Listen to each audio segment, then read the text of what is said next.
ધારી શહેરમાં પશુ દવાખાનામાં કાયમી ડોક્ટર ન હોવાથી આજુબાજુના ગ્રામ્ય વિસ્તારના માલધારીઓ અને ખેડૂતો મુશ્કેલીમાં મુકાયા છે. કાયમી ડોક્ટરની નિમણૂક કરવા માંગ કરી છે.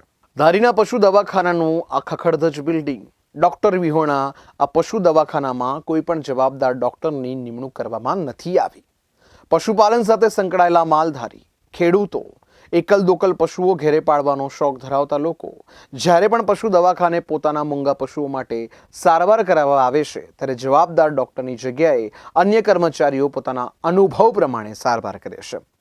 લોકોની એવી પણ ફરિયાદ છે કે પશુઓના સારવાર માટે ઉપયોગી દવાઓ પણ ઘણી બધી વાર હાજર નથી હોતી. મેડિકલમાં દવાઓ લેવા ફરજિયાત જવું પડે છે.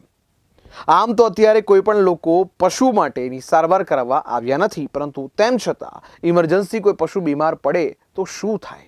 હાજર કર્મચારીના કહેવા અનુસાર ધારીના પશુ દવાખાનામાં કાયમી ડોક્ટર જ નથી. બગસરાથી ડોક્ટર સપ્તાહમાં 2 દિવસ માટે વિઝિટ કરતા હોય છે.